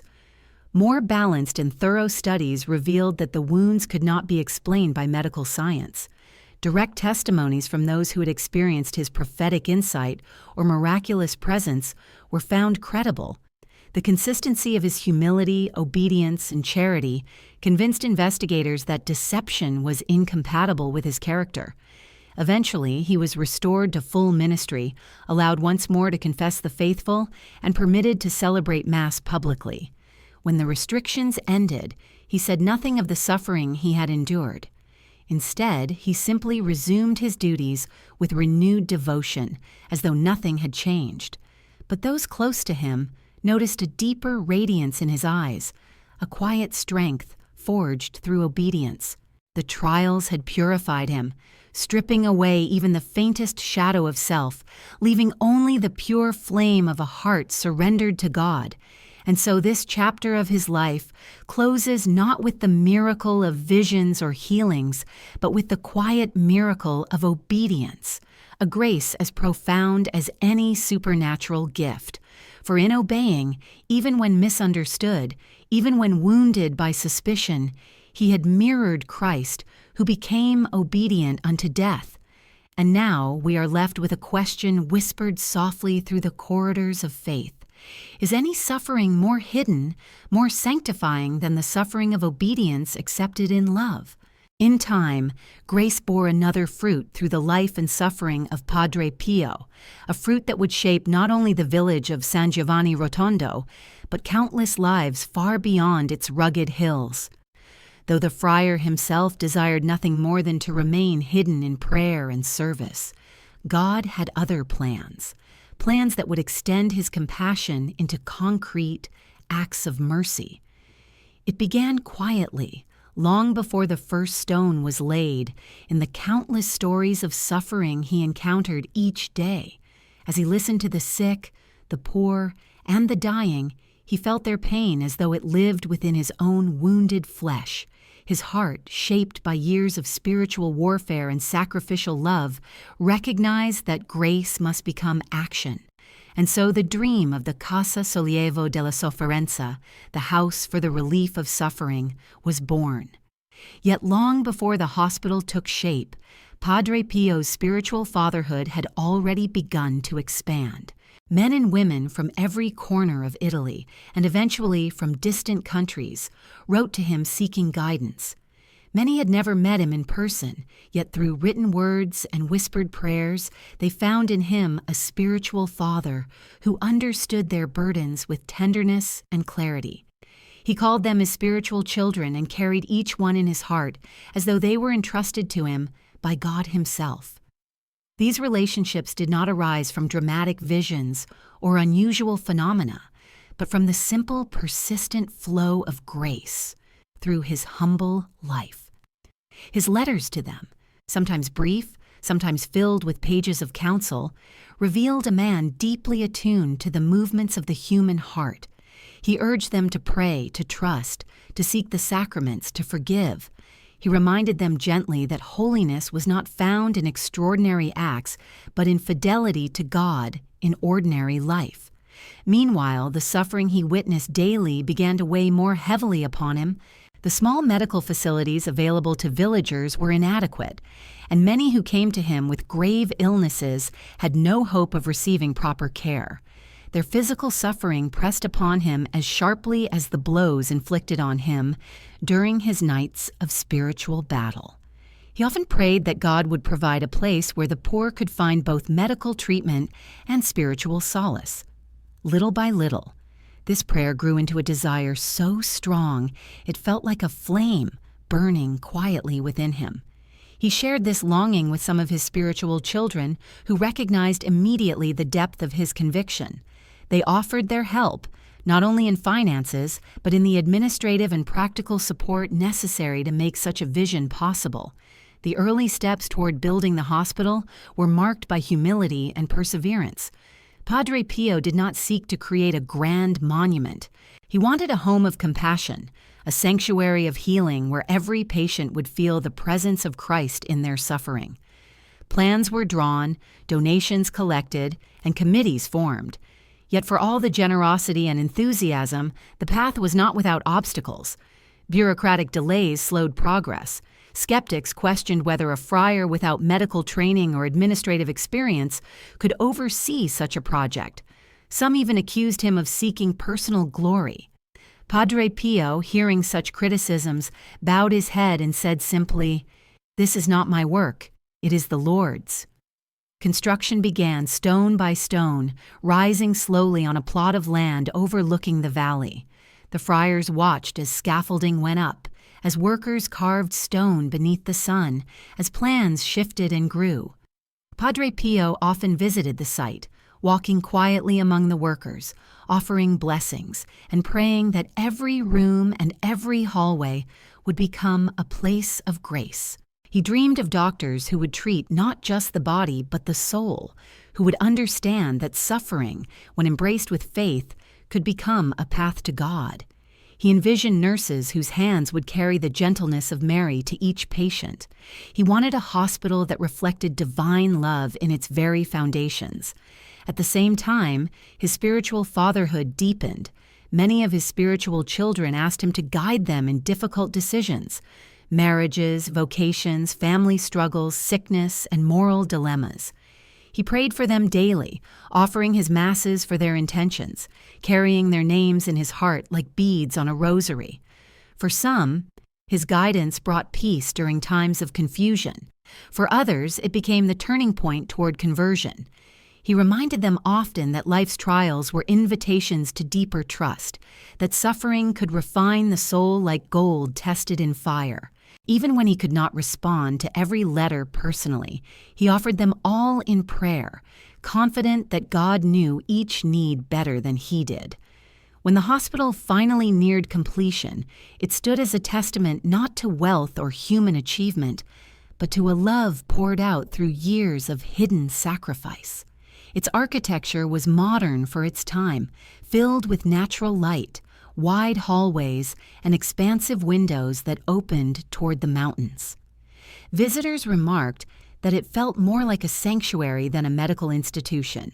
Padre Pio insisted that chapels be placed throughout the building so that patients and staff alike could lift their hearts to God even in moments of profound pain. On May 5, 1956, the Casa Sollievo della Sofferenza was formally inaugurated. Thousands gathered, their hearts filled with gratitude and awe. The hospital shone in the sunlight as a beacon of hope, a living expression of the compassion that had guided Padre Pio's life. As he walked through the entrance for the first time, he seemed overcome by emotion. Tears filled his eyes, and he whispered a prayer of thanksgiving. He blessed the building with hands still bearing the wounds of Christ, offering the hospital to God with the same humility with which he offered each Mass. Inside the hospital, patients were greeted not only by skilled physicians, but by an atmosphere of spiritual warmth. Many later testified that simply stepping into the building brought them peace. The doctors, inspired by Padre Pio's vision, treated each patient with dignity, recognizing the profound unity between body and soul. Some patients experienced physical healing. Others found spiritual consolation that eased the suffering of their final days. The friars ministered to those nearing death, offering the sacraments and praying by their bedside. In every corner, grace seemed to flow quietly, steadily, like a gentle stream watering dry earth. Padre Pio often visited the hospital, walking through its corridors with slow, careful steps, pausing to bless patients, to comfort the grieving, to encourage the staff. His presence brought hope where despair lingered. His prayers lifted spirits that had fallen beneath the weight of illness. And though he remained physically weak, though the stigmata pained him with every movement, he found strength in the knowledge that his suffering had helped bring this place into being. The house for the relief of suffering stood as the visible fruit of his invisible battles, an enduring reminder that love, when offered through sacrifice, becomes a source of healing for the world. And as this chapter settles softly into the heart, one truth shines through with gentle clarity. Compassion always finds a home, and when it does, suffering itself becomes a doorway to grace. And so the years drew gently to a close, carrying Padre Pio into the twilight of his earthly life with a tenderness that seemed woven from equal parts sorrow and peace. He had lived for decades under the weight of wounds that never healed, the burden of countless souls who sought him, and the constant rhythm of prayer that shaped every breath he took. Now his body, once frail but resilient through grace, began to yield more noticeably to age. His steps slowed, his shoulders stooped, his voice, once strong even through exhaustion, softened into a quiet murmur. Yet in his eyes there remained that unmistakable radiance, a gentle flame that had never dimmed, even in the darkest nights of suffering. Those who lived with him noticed the changes gradually. At first it was small things. He needed more assistance climbing the stairs. He paused more frequently during his walks. He leaned more heavily on the wooden railing outside the friary when greeting pilgrims. His hands, marked by decades of the stigmata, trembled slightly when lifting the chalice, and the pain that accompanied every gesture had grown more persistent. Yet despite the increasing frailty of his body, Padre Pio's heart grew ever more expansive. He welcomed visitors with a compassion that seemed deeper than before, as if the thinning of his physical strength allowed his spirit to shine more clearly. The years had carved lines of suffering into his face, but they had also etched a tenderness that made even the simplest smile from him feel like a blessing.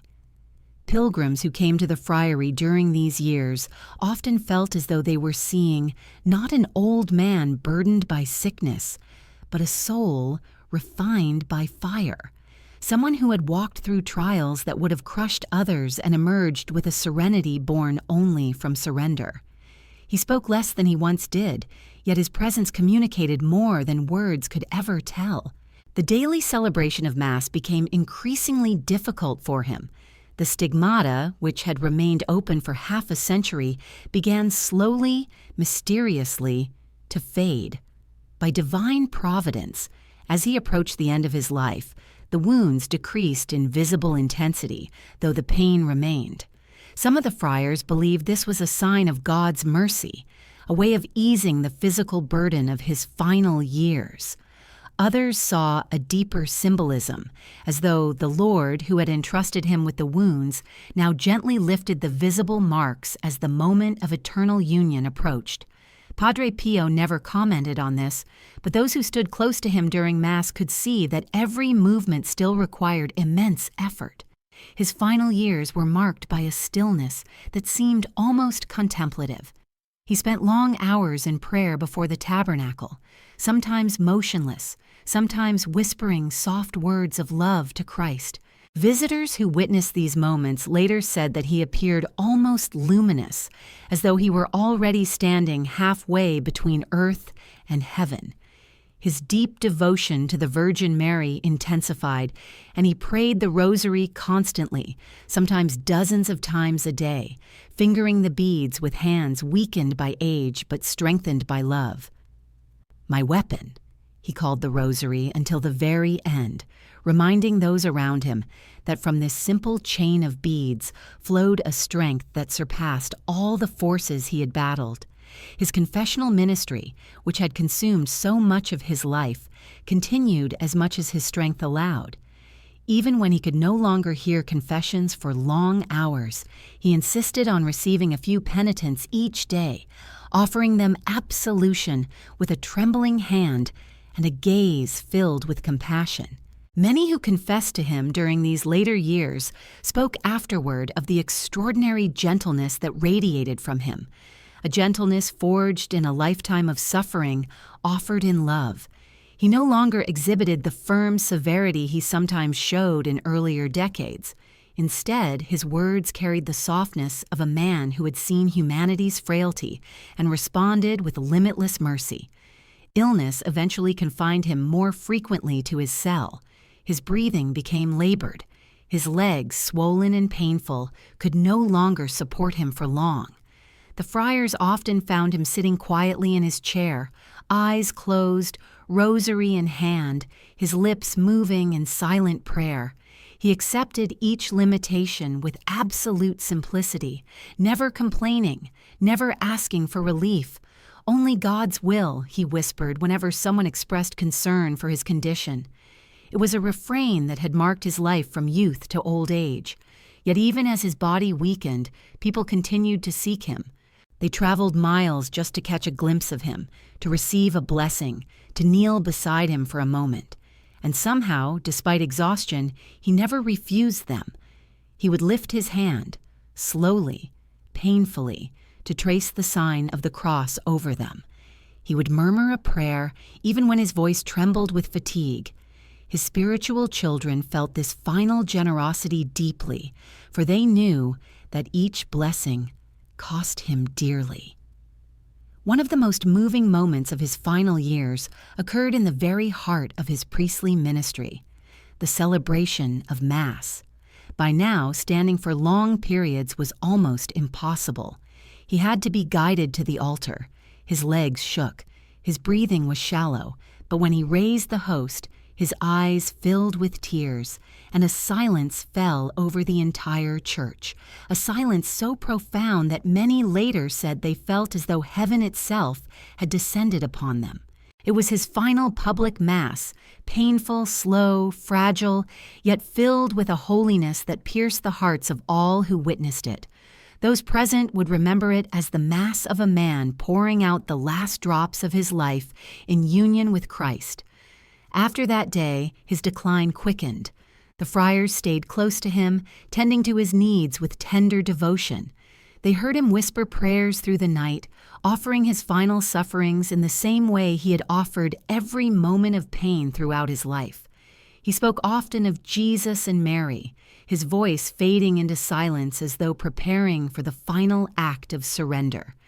As his body grew weaker, his spirit seemed lighter, gentler, as though already lifted toward the light he had sought since childhood. Those who visited him during these last days said that his face radiated peace, deep, steady, unshaken. It was the peace of a soul that had fought the good fight, had kept the faith, and was ready to return home. And as this chapter closes, as the light of his earthly life begins to dim, we are left with a question that lives softly in the heart. How does a soul prepare for home when it has spent every breath longing for God? And so the final days of Padre Pio's earthly pilgrimage unfolded like the closing lines of a long, tender prayer, slow, reverent, softened by the nearness of eternity. By September of 1968, those closest to him felt a quiet shift in the air around the friary. It was not spoken aloud, for no one wished to admit that the end was approaching, but in the way the friars lingered just a little longer outside his door, in the way the sick and the poor pressed more tightly to their rosaries as they prayed for him, in the way the pilgrims gathered with unusual stillness beneath the monastery arches. There was a shared intuition that God was preparing to call his wounded servant home. Padre Pio himself sensed it too. Though he never wasted breath on dramatic goodbyes or solemn farewells, there was a change in his gaze, a deeper softness, a distant glow, as if his eyes had already begun to recognize a horizon invisible to those around him. His final days were marked by an extraordinary gentleness.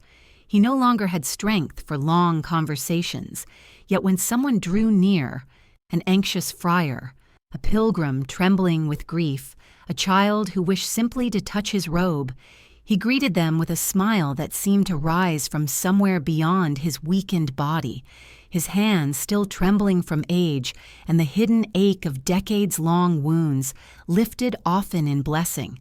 Those who received that final gesture never forgot it.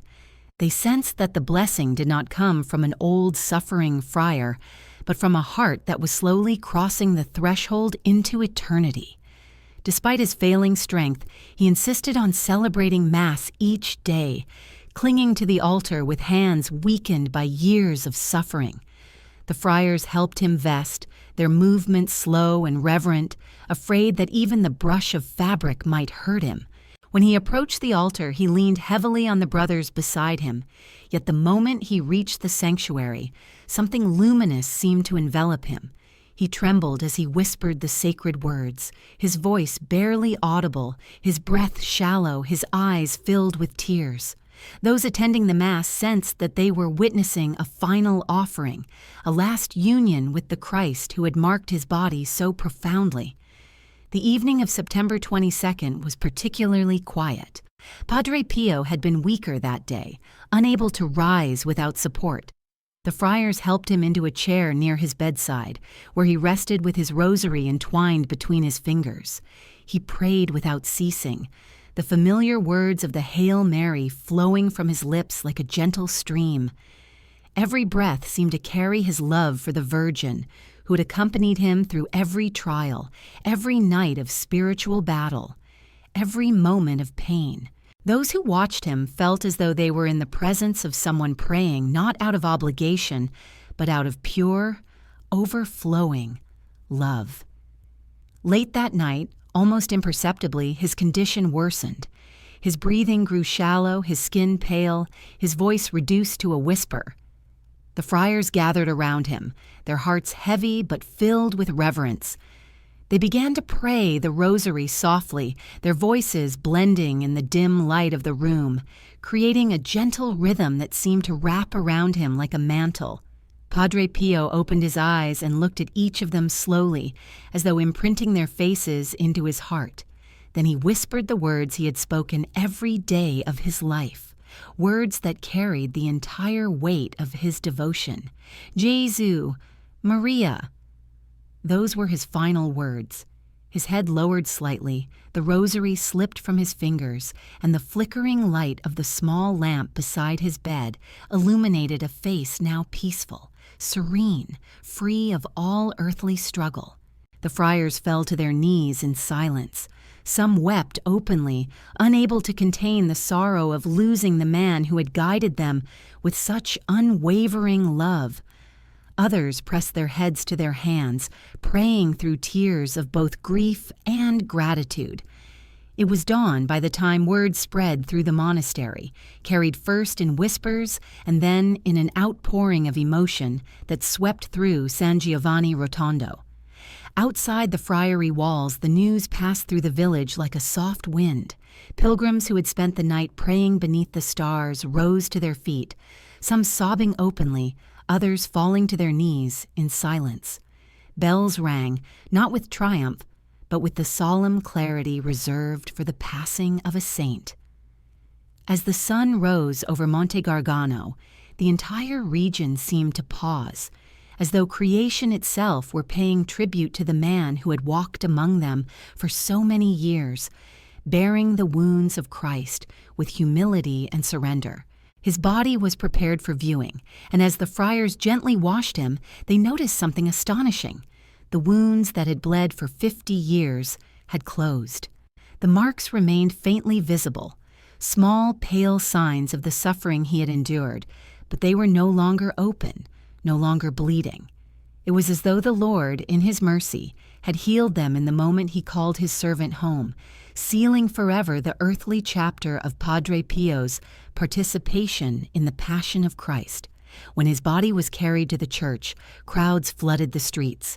People lined up for hours, men, women, children, the elderly, soldiers, priests, mothers clutching babies. Some had traveled great distances. Others had met him only once or had never met him at all. Yet all came with hearts full of reverence, drawn not by curiosity but by love. As they passed before his body, many touched his habit gently. Others laid rosaries, photographs, letters, or small tokens of devotion on the bier. Some simply stood and wept, their tears falling like silent offerings. The funeral mass was one of profound emotion. The church overflowed, and even the piazza outside was filled with people reciting prayers softly. The friars sang the ancient hymns with trembling voices, their grief interwoven with the hope that Padre Pio had so often preached. They believed, with certainty born of faith, that he was now in the presence of the God he had served with every breath. After the burial, a quiet transformation settled over San Giovanni Rotondo. The friars felt his presence in the chapel where he had prayed, in the hospital he had built, in the confessional where he had poured out his life for souls. Pilgrims continued to come, not out of habit, but because they sensed that he had not truly left them. Stories of new graces soon began to emerge, healings, conversions, answered prayers, all attributed to his intercession. The house for the relief of suffering, which he had built with such faith and sacrifice, now felt more than ever like a living extension of his heart. In the years that followed, devotion to Padre Pio grew quietly, steadily, with the same rhythm that had characterized his life. People spoke of him not as a distant figure, but as a friend who walked beside them. His letters, preserved with care, offered guidance to new generations. His life became a testimony to the power of prayer, the beauty of suffering offered in love, and the unfathomable mercy of God. And as time went on, the Church recognized in him what the faithful had long felt in their hearts, that his holiness was not merely personal, but a gift for the world. And as this chapter settles into the heart like a final breath of incense, after a long, gentle Mass, we are left with a question that lingers softly in the silence. When a life has been poured out entirely for God, does death mark an ending or the beginning of the soul's truest mission? And so, as the years unfolded after Padre Pio's passing, the world slowly began to understand what had been entrusted to it through his life, a gift not confined to a small Capuchin friary or to the hills of San Giovanni Rotondo, but one that extended quietly, insistently, into hearts across nations and generations. The friar who had spent his life hidden in prayer, bearing wounds he never sought, and fighting battles many could not see, now continued his mission in a new and mysterious way. It was as though the veil that had separated earth from heaven had grown thinner around the places he had sanctified, around the people he had guided, and around the souls who whispered his name in moments of fear, sorrow, or longing. His spiritual voice did not fade with death.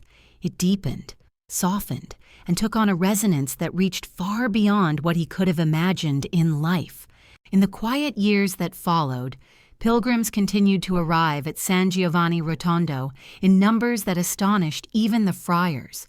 They came carrying burdens of sickness, doubt, worry, and hope.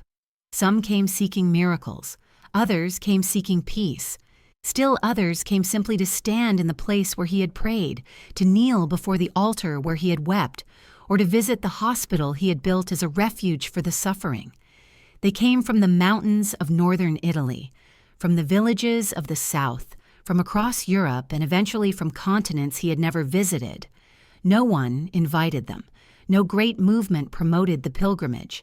They came because grace drew them, because something in their hearts whispered that the man who had endured so much might still be standing beside them in their trials. The House for the Relief of Suffering became a living legacy, growing in size and sophistication while retaining the simplicity of compassion that Padre Pio had envisioned. Doctors and nurses spoke of a peace that permeated the hospital, a quiet strength that seemed to accompany them through the most difficult cases. Patients often felt comforted simply by entering the building, as though the walls themselves held the memory of a saint who had offered his tears and his pain for every soul who would one day pass through those halls. Stories spread of healings that could not be explained, of patients who recovered unexpectedly after prayers through Padre Pio's intercession. Not all were dramatic.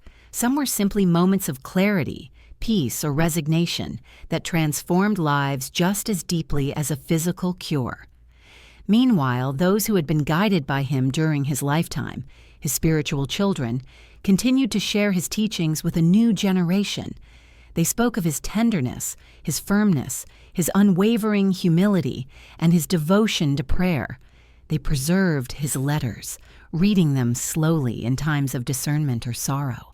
They remembered the way he had looked at them, as though he could see past their masks and fears directly into the heart of their longing for God. Many felt that he still guided them, not with audible words, but through gentle nudges of conscience, unexpected consolations, or moments of clarity that brought them back to prayer when they had strayed. Some recounted dreams in which he appeared to them, offering comfort in the midst of trials. Others spoke of sudden inspirations to return to confession or to seek reconciliation with loved ones. Whether these moments were divine inspirations, memories rising from the depths of the heart, or something more mysterious, they were always accompanied by a sense of peace that bore the unmistakable fragrance of grace. As the decades passed, the Church continued to study his life with the same careful discernment that had once tested his wounds. What emerged through testimonies, documentation, and spiritual fruits convinced even the most cautious hearts that Padre Pio was not simply a holy man, but a soul profoundly united to Christ in a way that bore extraordinary fruit. Witnesses came forward with stories of his miracles, stories confirmed by physicians, priests, and ordinary people who had no reason to exaggerate. Others spoke of his supernatural knowledge, recounting moments in confession when he had spoken to them of sins they had forgotten or of dangers they did not yet know. All these accounts, woven together by years of prayerful investigation, pointed to a life marked not only by suffering, but by the unmistakable imprint of God. And so, in May of 1999, more than 30 years after his death, the Church declared Padre Pio blessed. Thousands gathered in St. Peter's Square, their hearts swelling with joy as his name was spoken by the successor of Peter. 3 years later, in June of 2002, he was canonized a saint. The world watched as the Church proclaimed what millions had long believed, that Padre Pio of Pietrelcina had lived a life of heroic virtue, that his wounds were a participation in the Passion of Christ, and that his intercession continued to bring grace to souls across the world. His relics were carried in procession, and the faithful reached out to touch them, tears falling freely. Many said that they felt his presence as strongly as if he still walked among them, blessing them with the same trembling hands marked by love and pain. Others spoke of a profound peace that settled over the square, a peace they could not explain. It was as though Padre Pio himself had silently joined the celebration, not with triumph, but with the same humility he had carried throughout his life. In the years following his canonization, devotion to Padre Pio spread even more rapidly. Churches dedicated to him were built in cities and villages across the world. Prayer groups formed, united by his teachings on suffering, humility, and trust in God. His gentle maxims, pray, hope, and don't worry. The rosary is the weapon of our times. In suffering we love, were printed on cards, hung in homes, whispered in times of trouble. He became a spiritual companion for countless souls navigating the challenges of modern life. And yet, despite the growth of his legacy, Padre Pio remained in the hearts of the faithful exactly as he had been in life. A humble friar who prayed, who suffered quietly, who listened with compassion, who offered everything to God without reserve. His message did not change with time. It was the same simple, profound truth he had lived from childhood, that holiness is born of surrender, that suffering offered in love becomes a bridge to God, and that prayer, persistent, humble, trusting prayer, is the path that leads every soul home. Today, pilgrims still climb the path to San Giovanni Rotondo, guided by the memory of the friar who once walked those same stones. They enter the shrine, kneel before his tomb, and lay their burdens at his feet. Some leave with tears of gratitude, others leave with peace. All leave knowing that they have encountered, in some quiet way, the love of a man who made his life a living offering. And as this final chapter of the story rests gently in the heart, there remains one last question, soft as a prayer whispered at dusk, deep as the silence that follows communion. When a soul allows itself to be shaped entirely by God, what miracles might continue to unfold long after it has gone home?